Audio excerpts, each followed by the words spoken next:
That's one of the things. We also had to met with a teacher to see if they understood the requirements. I had to talk to them about teaching the core, and if what they were teaching was aligned with the core and how they knew it was aligned to the core. And I had to determine if what they were telling me was accurate and in fact, what they taught aligned with the core. So I had to assess if a teacher understood what it was that they were teaching. Out of your assessments today, were they informal or were they formal? They were all more along the formative type of assessment, which is just, it's not a kind of an end assessment, but it's one that you just look at along the way to determine what you need to do to change or to adapt or to add something. And so they'd be more along the terms of an informal or a formative assessment. Thank you. Yeah. So Strand 5 is all about assessment. And assessment can mean a lot of different things. When we give feedback to people, when you judge something, when you try to gauge if you understand something, that's all part of assessment. So feedback in education is important for feedback to be focused, direct, and timely, because feedback is information given to the learner about the learner's performance relative to learning goals. So there's a couple of different types of feedback. So there's teacher to student, and you could give them some kind of written feedback. You could give them some kind of verbal feedback. It could be formal or it could be informal. So if something's formal, it means it's something like maybe a test where there's going to be a grade that goes along with it. If it's informal, it's more like when teachers say, give me a thumbs up or a thumbs down if you understand this.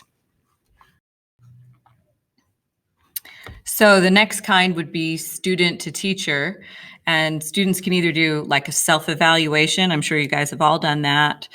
And also the student can just come up to the teacher and say, I don't understand what we're doing. That's verbal. They just come up and tell you that they don't understand something. And then you can also have feedback student to student when you've done peer reviews or it's been like a turn and talk to your neighbor, tell them something. That's giving each other feedback of some kind. The teacher should think of feedback as a way to identify where the student is and where the student needs to be, and then how to get them there. If we're always really paying attention to what does the student know and what do I need them to know, and then what am I going to do to get the student there? So on this table, it shows that there are two basic kinds of assessment. There's formative, which is what you do along the way, and summative, which is what you do at the end. And teachers use both of these all the time. Formative is the stuff that helps you to know mostly what's going on with kids, and it's the stuff that the kids can then continue to fix along the way. If it's summative, the main thing about summative is it's that final judgment. It's that there's not going to be an opportunity to fix it afterwards. And it's honestly not that, it's not used that much anymore. So I asked a couple of teachers how they use assessment and if they do formative and summative. Here's what they said. So Mrs. Kennedy, do you usually use formative assessments or summative assessments? I usually use formative assessments, like homework that's due every day to see if students are understanding what they're doing. Projects, different kinds of projects that relate math to outside things like art, mostly art. And then tests at the end of the chapter. But again, those are formative because if they make mistakes on it, they can correct their mistakes to get the full credit. Summative assessments would be the RISE test that we take at the end of the year. Okay. On this slide, we're talking a little bit more about formative assessments, and I want you guys to think about the different formative assessments that teachers have used in your classes, and then turn and talk to your neighbor and tell them a couple of things that are used in your classes, different formative assessments.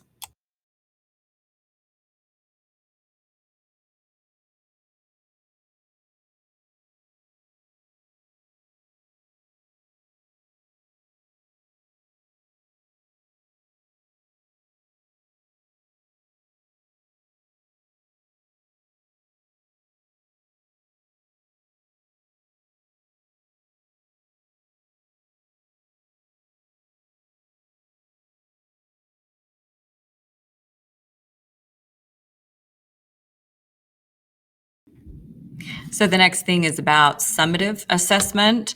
Summative assessment are the things that are at the end. It's usually those formal tests, and oftentimes with a formal assessment, it's the kind that you usually can't make up.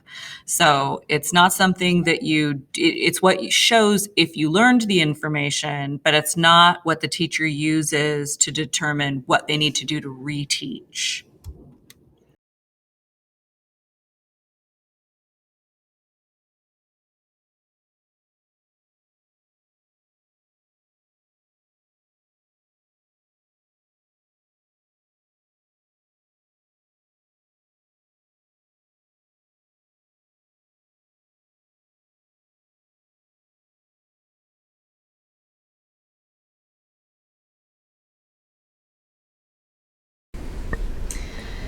Landon, what do you think of tests when you have to take tests in classes? Depends on what kind of test. Multiple choice, I'm very confident. Writing, not so much.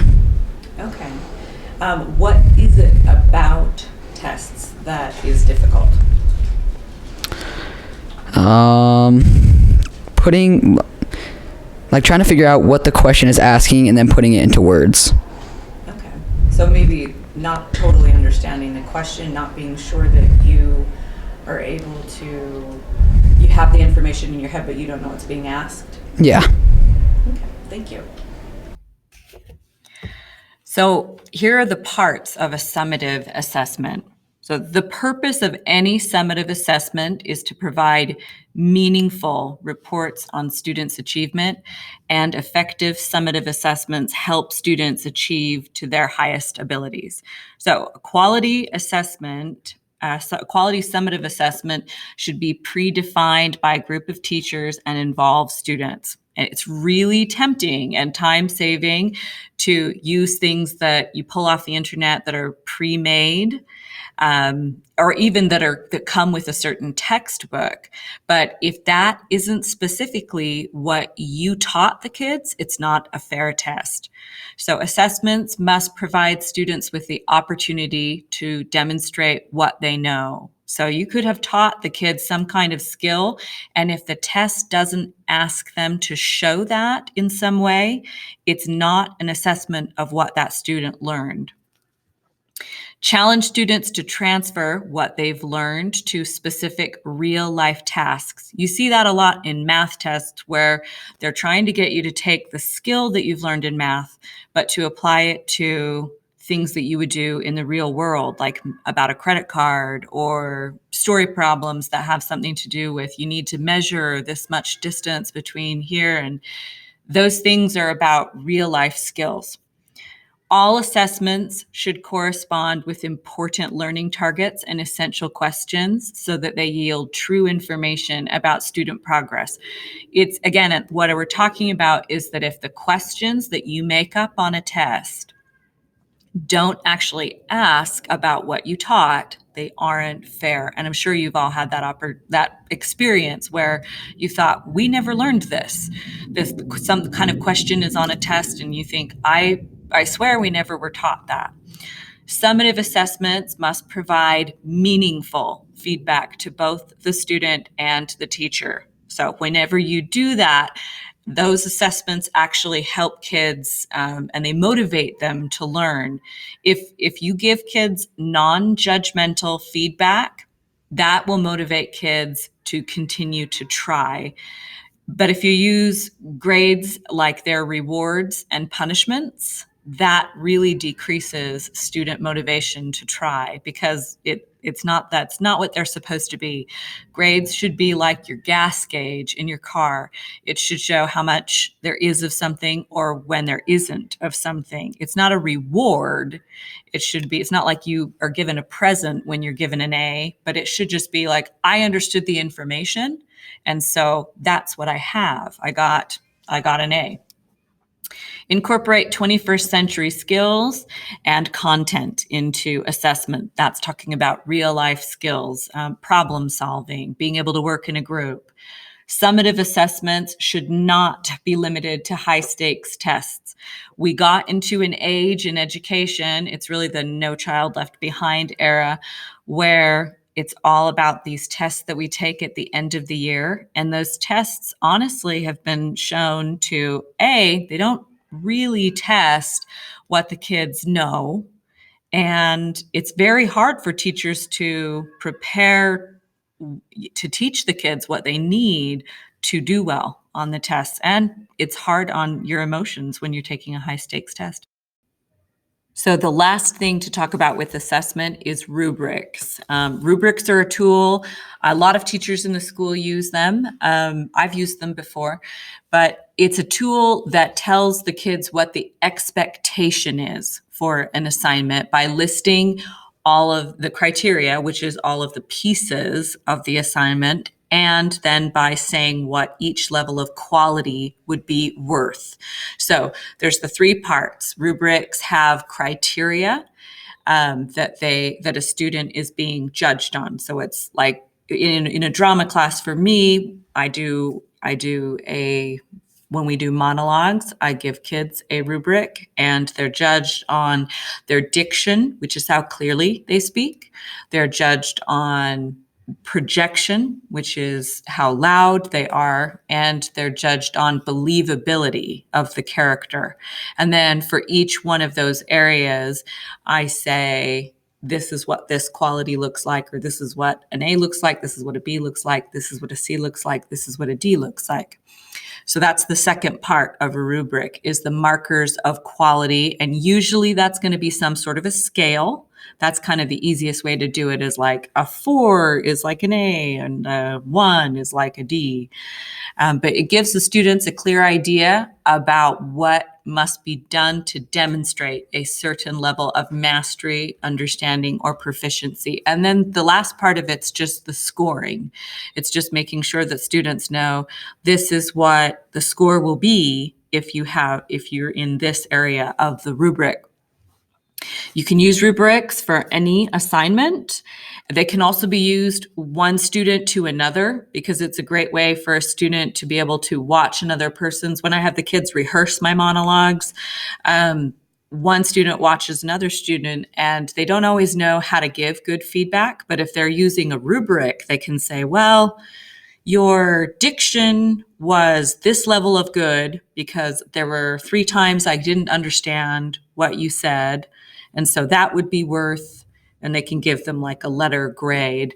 And that's a lot easier than just having a kid look at the person and say, you did great, and having it not really be very meaningful. So it can be used for that.